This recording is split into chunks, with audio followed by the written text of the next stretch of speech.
Өзін кім жақтырып, кім жақтырмайтынын Ахай бір аптаның ішінде ақ біліп алды. Борайкенің бәйбішесі бетін келген күні ақ байқатты. Жапа-тезекке қарағандай бұған тыжырына қарады. Беделден кейінгі екі қыздың көз қарасы да сол шамалас. Беделдің өзі жетектеп әкеп таныстырғандықтан ба, 6 жасар інісі Назардың ғана пиғылы оң. Дегеннен ақ мұны Аха деп атады. Еркелеткенде естіледі. Ертелі кеш тамақ ішуге сол шақырады.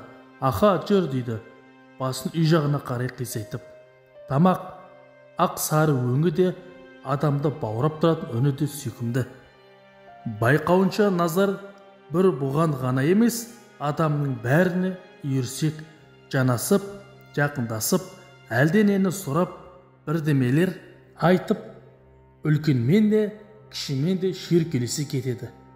Борайке бұл баласын бетінен қақпайды, артық айтса да, кем айтса да қабақ шытпайды. Бір күні Назар есік алдында ерттеулі 2 ат жетектеп әкелді. Жүр деді Ахайды қолынан жетектеп. Үлкен өзенді көрсетем. Баланың десін қайтармай, Ахай атқа өзі мінді. Бәрін бақылап тұрған бала бұл атқа әбден отырғанда бетіне ризалықпен жымиып қарады. Ахай да ризалықпен қарсы жымиды. Сонан соң екеуі де бір-біріне ыржиып күлді. Екі қарсы таудың етегін ортасынан қақтылып аққан өзен Көкайрық аталады екен. Еңіске қарай ентелеп, шығыстан батысқа қарай екпіндеп ағады.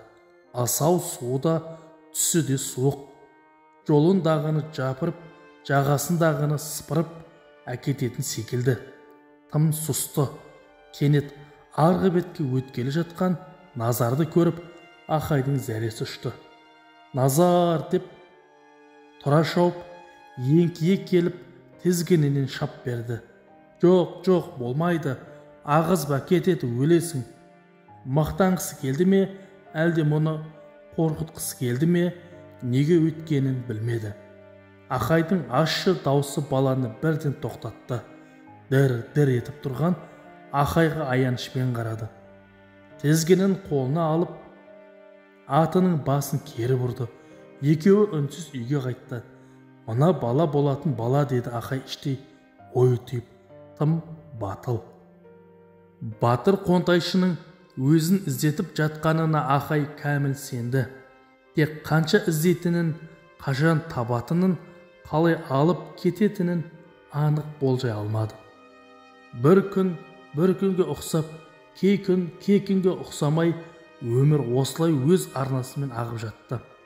Өмірге келген әрбір нәресте өзімен бірге бір немесе бірнеше жаңалық ала келеді. Басқасын былай қойғанда, оның өмірге келгенінің өзі жаңалық. Келесі жылы көктемде Ахай босанып, нәрестенің атын Борайке ортақ деп қойды. Мәнісін қалмаққа да, қырғызға да бірдей ортақ бала болсын деп түсіндірді. Балалығы болғалы бері Ахай Батыр Қонтайшыны жиірек ойлай бастады. Мен жүктімін дегенінде ол қатты қуанған. Баласын көргісі келсе, кешікпей іздеп табар деп үміттенді. Ел жайлауға шыққанда Бедел үйленді. Алғаны 16 жастағы ару бойжеткен. Борайке шашылып төгіліп той жасады. 15 шақты үй тіктірді, 15 шақты жылқы сойдырды. Ал сойған қойында қисап жоқ. Қонтайшы болған кезінде батыр жасаған тойға ұқсас. Сол тойда ғой бұған батырдың көзі түскені. Ақырында келесі жылы алып тынды. Беделдің үйлену тойына қазақ пен қырғыздың қыруар қонақ шақырылды. Бұл білетіндерден елтінді мен ұзақ келіншектерімен келді. Қырғызшаны бір кісіде біліп қалған бұл той қонақтарының біразын тыңдап, біразымен сөйлесті.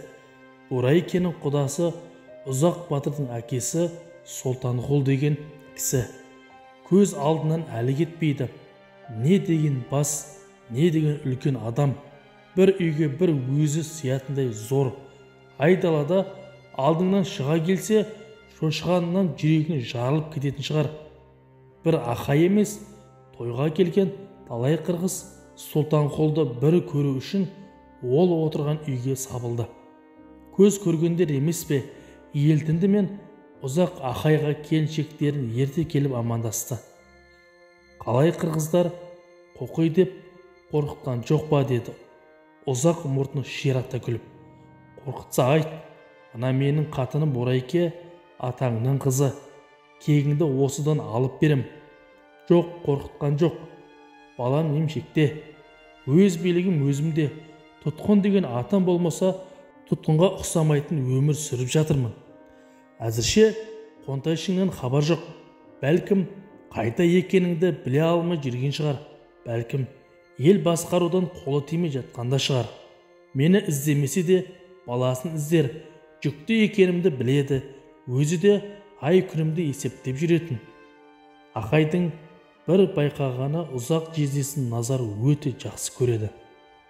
Соған ұқсағысы келіп, жоқ мұртын сұқ саусағымен құлағына қарай көсіп қояды. Ол ма? Одан да қызығы бар. Біреу жайында әңгіме айтып отырып, сірә құрдасына қатысты болуы керек. Ұзақ ой, ол атаңның аузы деп сол сөзді бірнеше қайталаған. Соны сол қалпы қағып алған Назар Ақайдың қасында келе жатқан көк шалғынға сүрініп кетіп, ой, атаңның аузы дегені. Ақай езуін жия алмай көзінен жас аққанша күлді. Өзін ұзақ жездесі де елеп жебіп ерекше еркелетеді. Бұл балдызым байқап отырсам, биыл 7-ге келіп жігіт болыпты. Өмірге ортақ дейтін інісі келіпті. Бұл енді бұрынғыдай жай Назар емес, Назаға болуға лайықты. Сондықтан бұдан былай бұл балдыз інімді мен Назаға деймін. Қалай Назаға қойған атым құлағыңа жаға ма деген оны бауырына тартып құшақтап. Жағады деді Назар жымиып. Бірақ мен саған аға емеспін ғой. Маған аға болмасаң, ортаққа ағасың, ақылды бала жасына қарамай-ақ аға бола береді.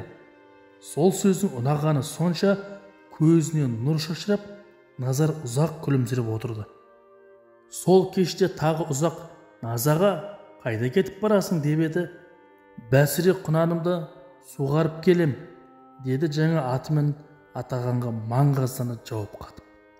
Содан бері оның Назаға аталып кетуіне Ақай да аз үлес қосқан жоқ.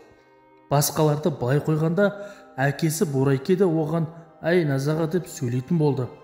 Ақайға әсіресе ұнағаны тілі жаңа шыққан ортақ оның соңынан Нәжаға деп жүгіретіні. Сол сөз екеуін бауырласып тұрғандай сезіледі. Ортақты бұл ауылда елден бұрын еркелететін де, жыласа жұбататын да, жығылса көтеріп тұрғызатын да анасы, Ақайдан кейін осы Назағасы. Қырғыз ішінде жүріп, қырғыз тілін біліп кеткенмен, Ақай қалмақ тілін ұмыта қойған жоқ. Қайта сол тілде сөйлеуді сағынып жүрді. Борайке жалпы күліп ойнап әзілдеп жүргенді жақтыратын кісі, сөзге тапқыр, тілі өткір. Оның алдында алыс жақыны да, қатарластары да қалай болса солай сөйлей салмайды, қаймығады. Беделі қаншама асып тасып жатса да, бір қатынды қанағат қылып, содан өрбіген үрім бұтағына бас ие болып отырған бақытты адам. Байлықтан буында ыстық суығында көтере біледі. Оның 9 ұлы мен 5 қызын беделдің тойында Ақай түгел көрді. Қазір солардың бәрін білетінде, түсінетінде сияқты. Тек бұған бедел жұмбақ, өзгелерде емес. Мұның үйіне ол жиі кіріп шығады, жөн сұрайды, жөн айтады. Ептеп еркектік емеурін де байқатады. Бірақ шамадан аспайды. Бірде бойдақ кезінде бұған әзілдеп отырып, сен ғой қазір жүктісің. Өзі жүкті әйел басқа еркектен тағы жүкті болмайды. Сондықтан екеуміз неден қорқамыз? Түнде келейін бе деп, әзілмен болса да көмейін танытып, бұл үндемеді. Келді демеді, келмеді демеді. Өйткені қайткені дұрыс екенін өзі де білмеді. Қысқасы, нар тәуекелге ол да батпады, бұл да бармады. Болашағы болжаусыз, тіршілікті ол да бұза алмады. Оның бұрысын бұл да түсіне алмады. Оның анық бір білетіні, 5 жыл бойы бұлар оған тиіспеуге уәде берген не болса да 5 жылдан кейін ғана. Той өткен соң кенже жеңгесін жағалап Назар оның қасынан шықпай қалған. Әдемі келіншек оны баурап алды. Ақыры сол жеңгесі екеуінің арасына Назаға дәнекер болды. Әуелі сәлемдестірді, содан кейін сөйлестірді. Одан кейін екі келіншек өздері сырласып кетті. Ол бұдан Қонтайшыға қалай қатын болғанын сұрады. Бұл одан беделге қалай тигенін сұрады. Сөйте сұрамайтынды сұрасты, айтпайтынды айтысты. Соның бәрін көріп біліп жүрген жұрт екеуін абысын ажындай көріп кетті. Ақайдың ішінде түнде ғана қыңсылайтын күндесікке ұқсас азғырушы жатқанын жан баласы аңғармады. Оны тіпті Ақайдың өзі де біле қоймады. Бақытты әйелге қызығып, өзімнің де бақытты болғым келгені шығар деп қана шамалады. Қонтайшының емес, қойшының қатыны болса да, бұл қиналысының түйінін бедел екеуі баяғыда шешетін еді. Амал жоқ, бұл оған жат жұрттың адамы деп жасқана қарайды. Бірақ күн санап, ай санап өмір өтіп барады. Өтіп бара жатқан өмірге өтпе дей алмайсың, өкпелей де алмайсың. Өйткені өмір деген уақытты кім тоқтата алады? Ешкім. Оған бедел де бұл да бағынады. Уақыты келді, ол үйленді, енді мұны ұмытады, бұл да ұмытуы тиіс. Солай сияқты еді. Бірақ уақытқа да бағынғысы келмейтін бір күш бар екен, ол сезім. Ол да келе-келе көрінетін шығар, төзе тозатын шығар, суынатын да шығар, шыдай бір күні шарт сынатын да шығар. Бәлкім өлтіріп те тынар. Оны ешкім білмейді, ешкім де болжай алмайды.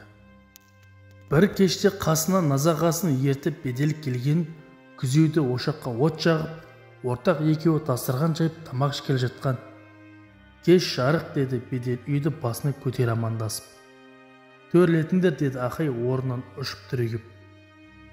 Ұрғашыда ғана бола ма, әлде адам баласының бәрінде ме бір жүйрік сезім беделдің бекер келмегенін сездірді.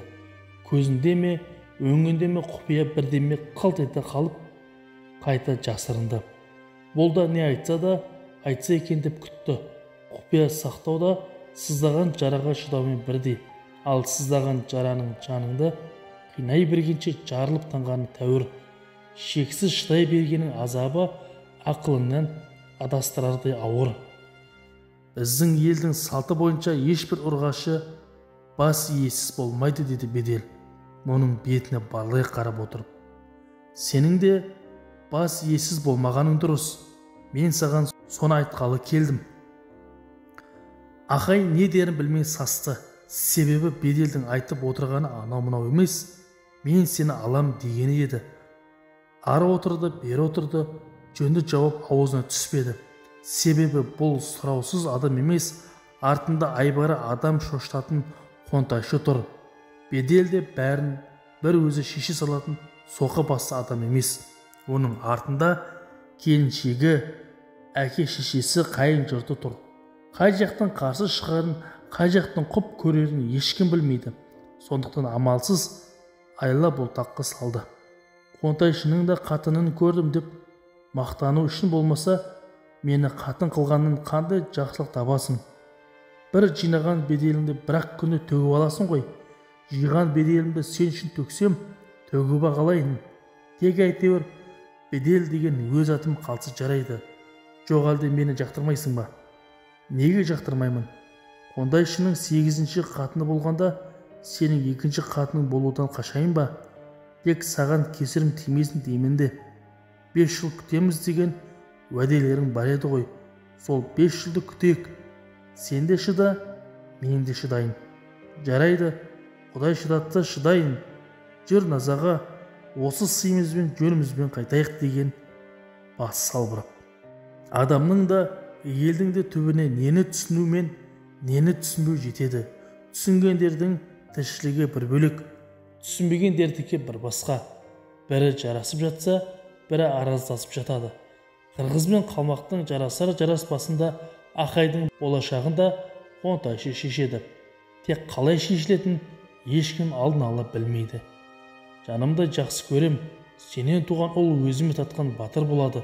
Сен менің сүйікті тоқалымсың дейтін Қонтайшыдан түк сыбыс жоқ.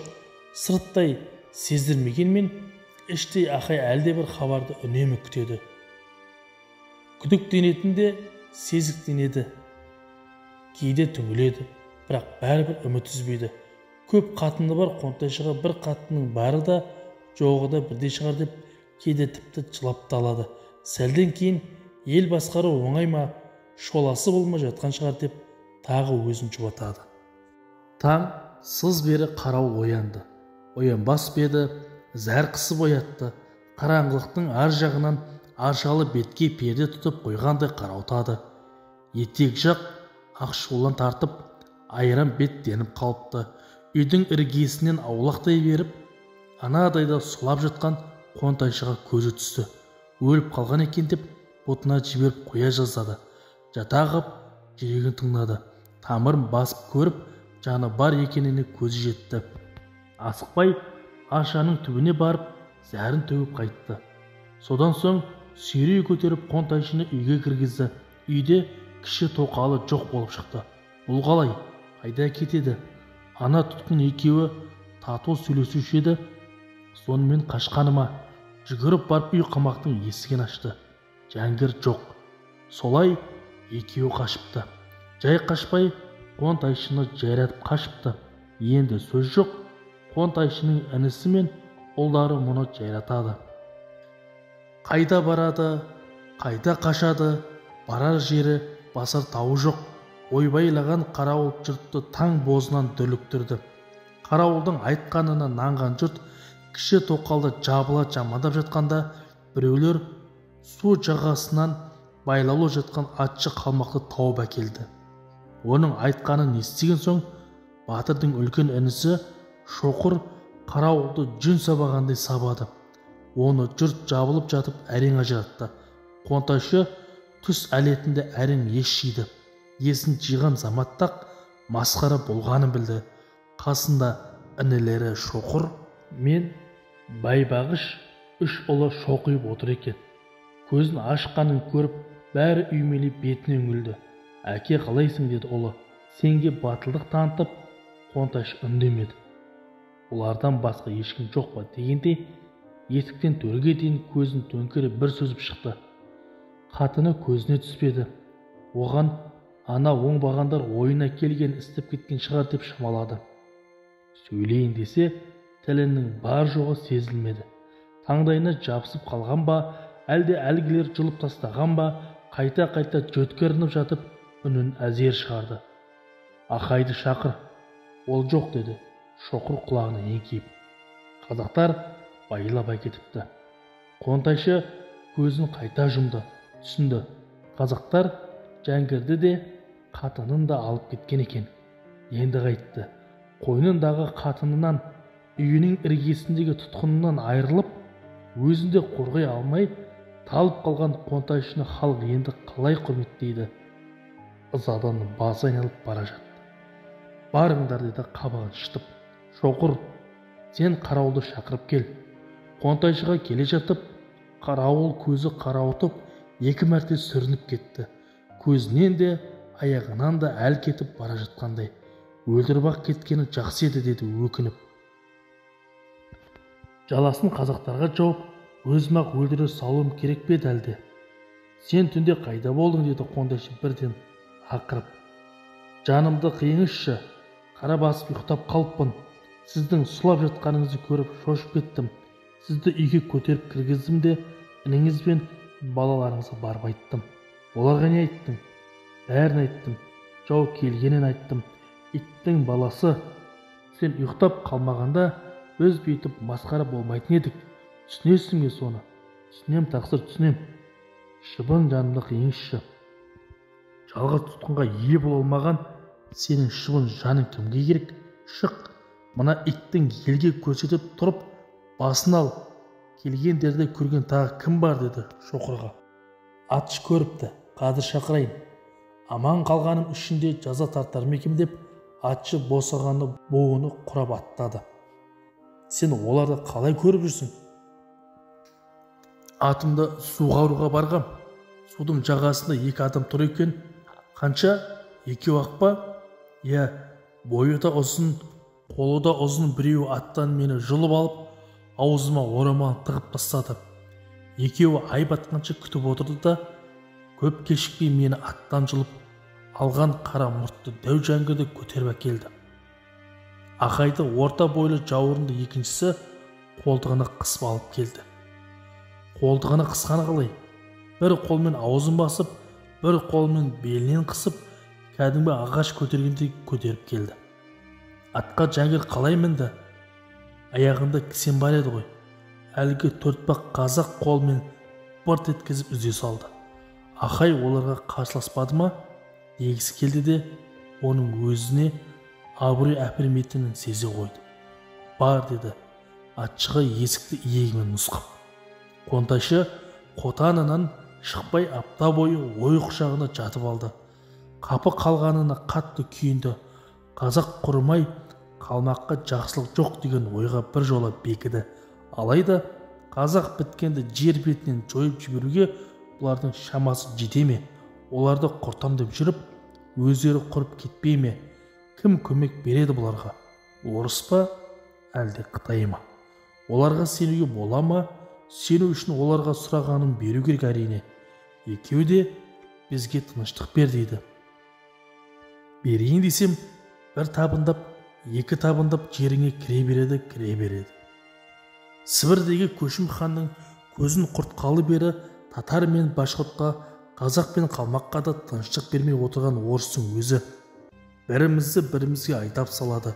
Соны сезіп біліп отырсақ та, біз бас біріктіре алмаймыз.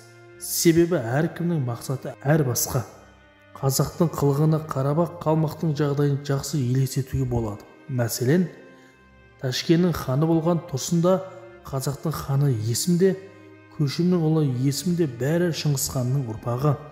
Бірақ бәрі бір-бірімен араз. Тұрсын мен Есім қазақты билеу үшін таласса, Көшімнің Есімі бізбен бірігіп, өз қазағымен өзі соғысты.